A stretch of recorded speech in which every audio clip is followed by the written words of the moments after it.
Today in Healing Conversations, I am going to talk with you about natural healing, but more importantly, the forgotten pillars of natural healing. What do I mean by that? Well, a lot of the time when people are going through the natural healing process from chronic conditions, from chronic illnesses, from cancers, whatever it is, there are some elements that are very important to bring forward if you want your healing to be done more in a more cohesive way, or basically to help you to get out of that mindset that you are on your own and that you are in isolation and healing in silo, in a sense. So my name is Einav Avni. I'm an alignment coach and energy healer, and I work a lot with people who are feeling stuck physically, mentally, emotionally, spiritually. And I want to bring into the foreground the idea that natural healing is possible. And it's possible. I've seen it happening. I work with my clients on healing themselves naturally, and really about working with them on expanding their mindset. So let's really get started. What do I mean by forgotten pillars? So a lot of the time when people are talking about healing, they talk a lot about nutrition, movement. They talk about mindset, emotions. Of course, this is the thing that I talk about a lot. And the one thing that sometimes people mention, but a lot of the time they don't, is the aspect of community. So a community is really important in healing because we are social beings, right? Even a lot of the time we're saying, oh, I want to be by myself, I don't want to see other people. We forget that actually it's the power of community that we can do things, to set the intention, for example. So we know of Flynn McTaggart and the power of 8.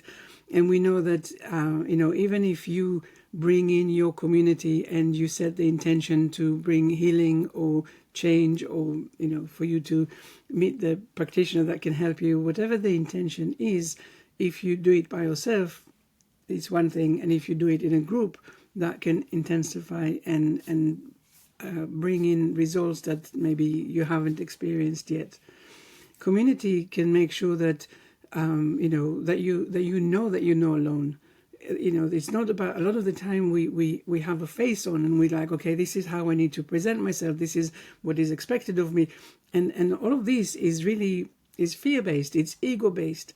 So we have an assumption of how we need to be and what is expected of us, and we follow that path. But a community, I think of it as really is like your tribe of people. It's the people that really care about you and want to ease your journey into becoming better. And even if you're not becoming better, they are the community, they are the people that are there for you, to support you, to let you know that you are not on your own. So these are the people who can look after the kids, or bring in some food, or run some errands, or really just check in with you and see how you're doing. And if you think, I can't even stand the idea of people just, checking in or maybe putting their nose in when it's not their business, sure. But you, as the person who is going through this healing journey, you are the one that can set the boundaries and decide for yourself who you want to see, when you want to see them, how deep you want the conversations to be. It's all about you. But when you're thinking that you are in isolation, you're really isolating your whole healing journey. And you're missing out. You're missing out on something that is so important. Now, if you're continuing to talk about community, you can think about, community, even online community of people who have been through similar things like you do. And of course, I know that a lot of the time Facebook groups can be very toxic. And if you say to them, hey, this is how I feel, as long as you are in misery and suffering, they will treat you very nicely. But as soon as you say, actually, I've healed or I'm doing better, that's when they start to, they don't necessarily treat you very nicely. So choose your online presence wisely, whatever is, depending on the energy and how it makes you feel. But really find the people who have been through a similar journey and people who've healed themselves, and learn from that and take their learnings and take their mistakes or take their decisions and see how it works for you. So I just want to say community is a really important pillar of healing because it helps you to put things in perspective. it helps you to remember that you are not on your own. And when you allow yourself to be vulnerable, a lot of the time you can really get a lot back. Do it or not, of course, it's completely your choice. Another thing that is very important, the second pillar, if you like, is the pillar of purpose. Now, with this, a lot of the time people say, well, I have no idea what my purpose is. And purpose sounds like this really big thing that you meant to have this kind of aha moment, and you say, all right, from now on I understand exactly what I'm here to do. And I want to dispute that, because first of all, your purpose in life is really being here and fulfilling the reason for which you came. It doesn't have to be a very big thing, like we said. It can be just about helping people, making a positive impact on other people, really putting yourself in that place where you are not in silo. Again, you are doing something to help others. So yes, maybe you found your purpose and you know exactly what you're here to do, in a sense of, like for me, healing and coaching feels very much in alignment with what I came here to do. But it's not necessarily about that. And also it took me a very long time, a very part of my life, until I realized that this is what I was meant to be doing. But really, sometimes your purpose is not about this big, grundle, whatever the word is, thing. It's really about how you come out of your shell and how you interact with other people, how you inspire them, how you show them that they're going, that you are one and the same.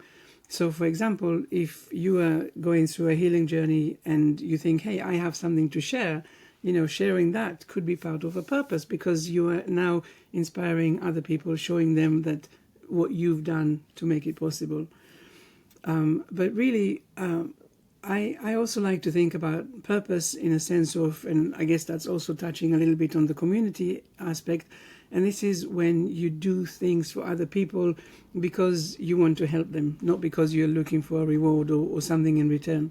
So volunteering somewhere, for example, or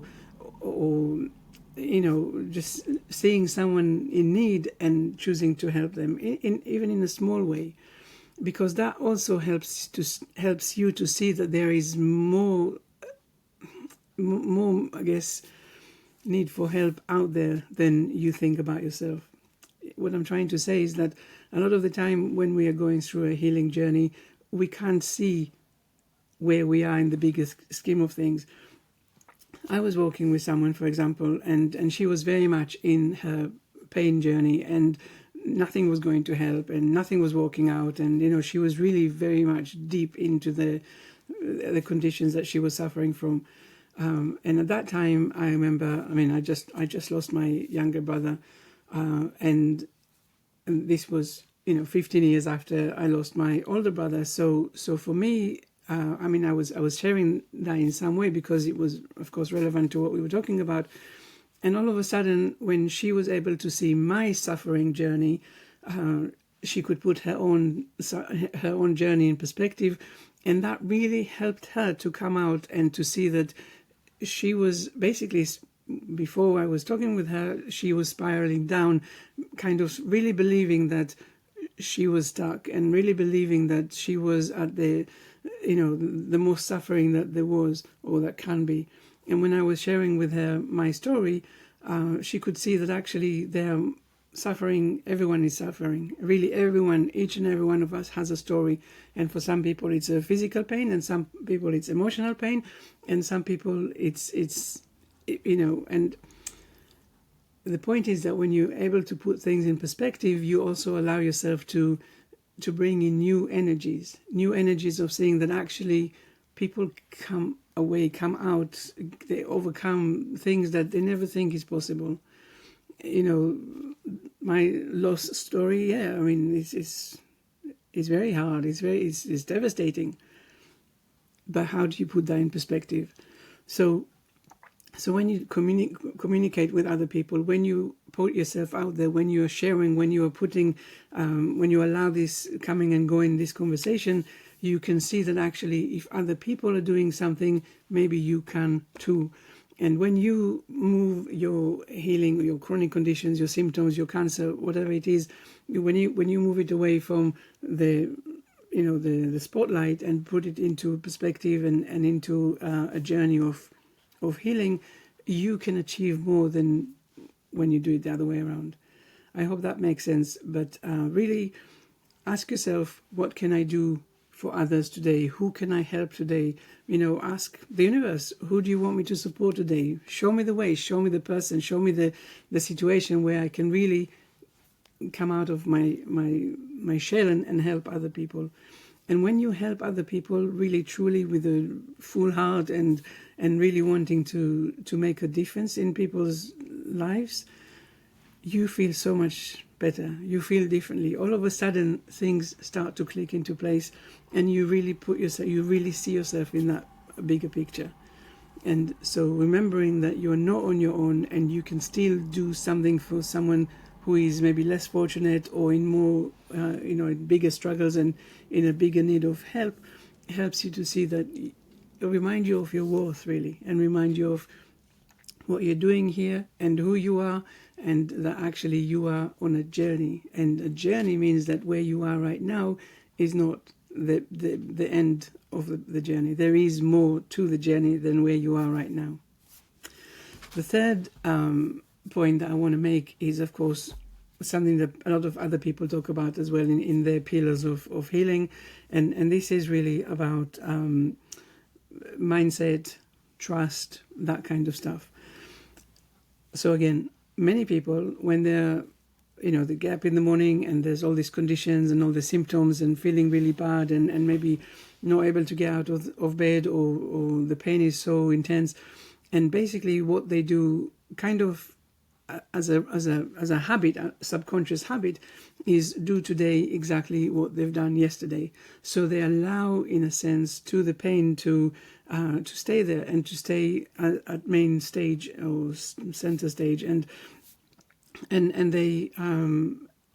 they pay attention. They pay attention to the pain. They pay attention to the sensations. They pay attention to the frustration. They pay attention to how long this has been going on, and they pay attention to the fear that it will go on forever. So this kind of conversation that they're having with themselves is very limiting, because it's always doing the same thing again and again, and also it's kind of soul destroying, because there is no positive thing. Now, a lot of the time people, will say kind of, what are you talking about? You're not suffering the same way that I am, or you're not going through the same thing like I do. And this is completely true. But I can help you see that actually a lot of the time what you are experiencing is really just your brain bringing on the habit. And it says, hey, you did this yesterday, you're going to do it again today. Why should I change? The brain says, for me, I don't need to put extra attention in creating new processing structure. And for you, it's basically you going through the same thing again and again. Let me just explain what I just said. Our brain is having to process so many different things every second of every day. It's not just the six senses that we're going through, it's also everything that is not in our conscious awareness. It's our breathing, it's our cell maintenance, it's regenerations, it's all of these different things. The brain has a lot of work to do every second. So what it does, it says, okay, if you're showing up the same, if you're doing the same thing today with the same thing that you did yesterday, the same emotion, the same kind of mindset, for me it's a pattern, and now you're going to be doing that forever and ever, because I'm not going to process it from scratch, and I don't really care if that's good for you or not. So you have to start thinking that, hey, what I'm going through at the moment, is this really true? Now, do not, I repeat that very clearly, do not come to this question from your ego. I'm not talking about your ego. Your ego will say, yes, you're suffering and you're miserable, and it's, look at you, and no one else is going through the same things, and your conditions are so bad. Your ego is absolutely there to protect you, because it wants to keep you safe. And for your ego, if you're doing the same today as you did yesterday, that's best, because it means it can protect you and preserve you, for as long as needed. But this is not the voice of your intuition, the voice of your soul that knows that you're here in this condition temporarily. So ask yourself from your wisdom voice, not from your ego voice. Ask yourself, is this really true? If you remember that your brain gives you pain messages, for example, because it responds to fear and anxiety, then you can start asking yourself, then what am I feeling? And how come I am feeling the pain that I do? And now this brings us to that question of mindset and paying attention to emotions and stress and really, how are you feeling? Now, if I said to you, okay, you're going through, chronic condition, chronic illness journey, or healing journey, how are you feeling? A lot of the time you will tell me you are frustrated, you are scared, you are fed up, you are in pain, you will have a huge list of all these negative feelings. And then if I say to you, okay, but let's talk about it more specifically. Let's bring it out into the open and look at what is actually scaring you right now. What is triggering you? Who is this about? What are you thinking? What are you believing? And the more you start giving attention and openness to your emotions and fears and the things that you're processing in your mind without actually giving them any attention, all of a sudden you will see that slowly the pain is not as bad as it was. Maybe it's less intense, maybe it's not less pulsating, or maybe it's more dull, or whatever the characteristic of your pain, you will notice that it's changing. Because when you are starting to process your emotions and starting to process how you're feeling instead of suppressing things, everything starts to, your body no longer needs to hold itself in stiffness and pain. It can start letting go of things. So mindset is super important. We all tend to, when we feel pain, we tend to go deeper into the pain and deeper into how am I feeling and what does it mean. But actually, when you start thinking, actually, pain is only coming from my brain, not from the organ I am feeling the pain in. So what does it mean to me? What does it say? Where do I need to put my attention? So then when we're talking about mindset, we're talking about looking at things a little bit more widely, starting to doubt some of the physical sensations that you are experiencing, and start asking questions. Now, if I talk for a second more specifically about cancer has a very bad reputation. And we know that most of us, when you hear cancer, you think, end of life. That kind of, it goes hand in hand. And all of a sudden, as soon as you hear cancer, there is a lot of fear. And already you can feel it in your body, like, and you're not breathing, and you're more into fear, and you're more into stress, you're more into what will happen, and, what about this, what about that? You really fully lend yourself into the fear and the stress and the belief that this is the end of everything, that you've ever known.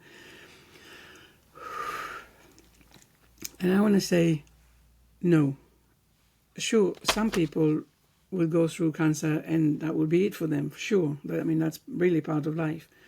But for most people out there, the cancer, just like any other chronic condition, is there as a message. The body is trying to give you a message. Sometimes it's that you are living in a very toxic environment, physically, emotionally, mentally, whatever. And sometimes it's going to show you that maybe your eating habits are all out of whack, or maybe it's, whatever the message is, this is your chance to actually pay attention to it and then start doing things differently. A lot of the time when we talk with people who healed themselves from cancer, they say cancer was the best thing I got. Because, why? Because it was so scary, it made me change everything about the way that I showed up to life. So the important things about cancer and healing and mindset is that we need to really let go of anything that scares us.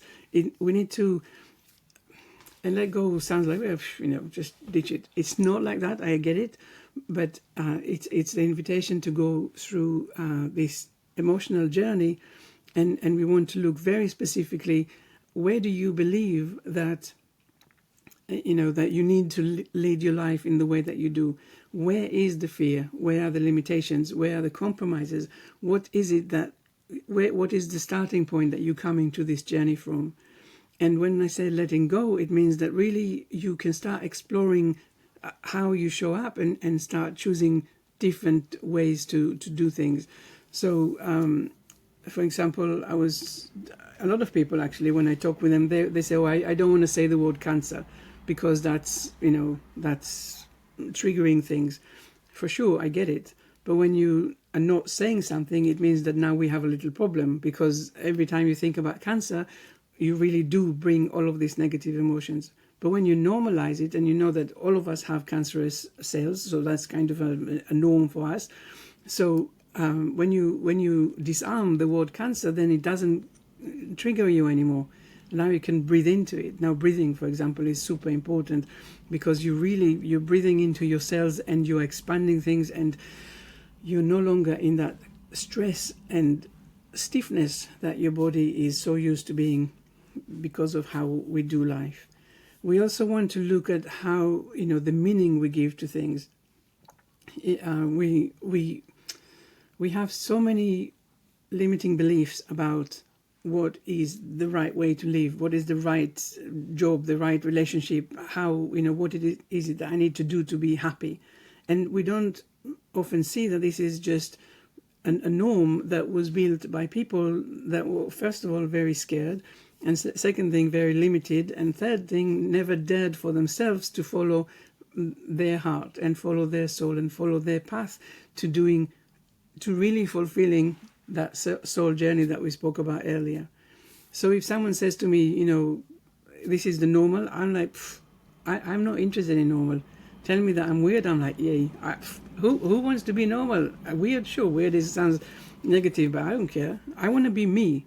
I want to do me. I want to be able to do whatever it is that I want, because it feels right to me, not because other people think I should be doing that.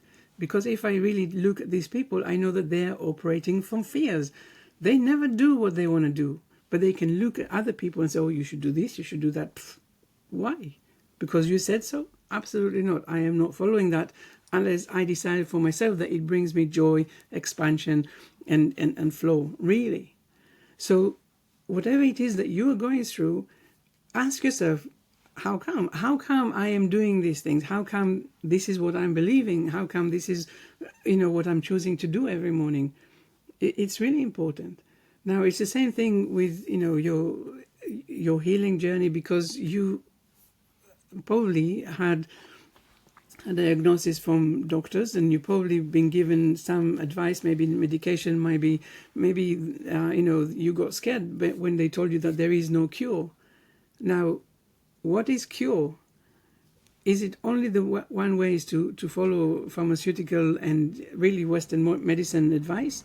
No, absolutely no. I'm not dissing Western medicine. I'm not dissing any of that. But I know that you are healing yourself, not anything else. So how do you heal yourself? Are you going to follow someone else's advice and their path? Or are you going to really allow yourself to get inside, to connect with your own wisdom? There is only one of you in the world, and only you know what is right for you. So how do you allow other people to make decisions for you? No, can't happen. Just something to think about.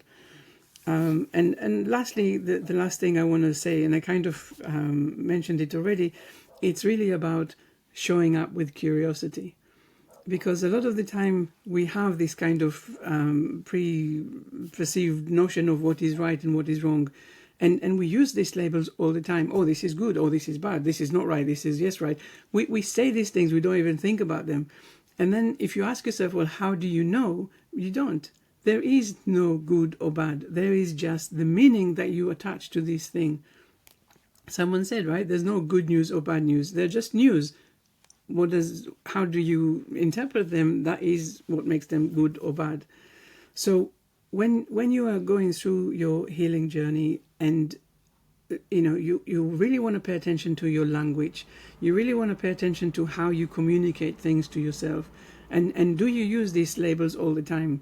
And do you say, oh, this is really good, or this is really bad, or or do you feel into it? And this is so important, because how you feel is everything. Your mind will say good, bad, right, wrong, and your heart will say, this feels giving, this feels lifting, this feels, in flow. And that's what you want, really. And if it's not feeling in flow, then you know this is something that I don't want to do again. And that's fine, because there is no right or wrong, there is just feedback. And the feedback will help you to decide if you want to do it again or not. But at least it's not with the label and the rigidity of like, oh, it has to be this way or how that way. Who knows? At the end of the day, really, who knows? I remember, when my daughters was just starting school and starting to receive homework and stuff. And we used to have these conversations, should they do homework or not? And I was thinking back to my, starting life, and I was like, no one ever said do your homework or not. I was pretty much left to my own devices. And I'm thinking, and I ended up all right. I wasn't top of the class. I wasn't bottom of the class. I was just me. So should I make them do their homework or not? That was a philosophical debate that I was, having with myself at that time. And I mean, they both chose, both my daughters chose this path of doing the homework and being studious and paying attention. But that's them. That's not me. So I understand that it doesn't matter what I was going to say. It's always their path. But this is definitely a part of a bigger philosophical question of really, nurture versus nature versus nurture. So what I'm trying to say is that just pay attention to how you do things. What brings you stress in your life? What is the conversation that you are having with yourself about this stress? Are you telling yourself this is so bad, or it will never happen, it will never go my way, or it's been going on for too long? This is the number one example of a negative conversation. When you've been going through pain every minute of every day, you feel it. And so, of course, you think, oh, I've been going through this for such a long time. Yes, but even if it was just a minute, it's already a long time. So instead of connecting with the notion that it's been going on for too long and you're fed up and you wish it to go away, you need to start asking yourself, what is the makeup of whatever it is that I'm going through? Most of the time, really, there is an emotional compartment to everything that you're going through. I'm not necessarily saying that it's the starting point, but I definitely know that if you have an emotional root cause that is not dealt with, this is a challenge. And so we want to unpack it. And this is the best news, that if whatever it is that you're going through has this emotional root cause, that something that you haven't dealt with yet, imagine what happens when you deal with it. It just goes away. It falls by the wayside. So it's a really good idea to start believing that whatever it is that you're going through is not final. It's not meant to kill you. Sure, in some places, in some cases it might. Sure. But there is still that journey that you're going through until it does. And all of that is part of your soul journey that we talked about as well earlier. So when you believe that it's structural, you believe that you have to be fixed with surgeries and pills and injections and all of that. You also believe that there is only one way of healing. This is not healing, this is curing, and this is just... But when you are showing up with curiosity, you say, well, what else is out there? Who is the only one other person in the whole world that has managed to heal themselves without these tablets, pains, surgeries, and so on? If they done it, maybe I can too. Let's have these conversations. Let's bring the possibility, flow, expansion, connections, joy, curiosity, all of these things. They are so much more giving than feeling and feeding and latching into the fear and negativity. So I guess we were talking a little bit about 4 different pillars that are usually maybe more hidden in your healing journey. So just to remind you, we talked about the community and how you can absolutely utilize people around you to help things, because you are not alone. You really are not alone. Even if you believe you are alone, there is always someone out there that your ego is probably stopping you from connecting with, but maybe they will be really pleased if you did get in touch. The other thing we talked about was purpose, but we really talked about it as how can I help someone today? How can I make someone else's world a little bit better, a little bit freer, a little bit less stressful or painful or whatever. The other thing was about the mindset and really paying attention to the fears and limitations that come up in your own conversations with yourselves, but also with decisions that you're doing. And then we also spoke about curiosity and really paying attention to, do you already have a set notion that this is how things should be? And maybe there can be another example. So thank you for watching this little podcast. My name is Einav Avni, Untangled Healing, Alignment Coach and Energy Healer. I use the modalities of emotion code, body code and belief code to help people to heal themselves from whatever it is that they're going through. One of the reasons why these modalities are so powerful is because they take away blocked energy from your energy field. So this is part of the release, part of the coming back to who you really are, or who you really were before everything else started to go kind of whoa. So if you're curious about what I do and how I work with my people, please get in touch, let me know. Otherwise, thank you so much for watching. Please like, subscribe, share, comment, whatever. Let's be in conversation, because that's the only way forward. Have a wonderful day, and I'll see you next week when we're talking with someone else, actually, who has healed herself from autoimmune condition, and she has not 4 pillars like I mentioned today. She's talking about 12. So tune in, and I'll see you next week.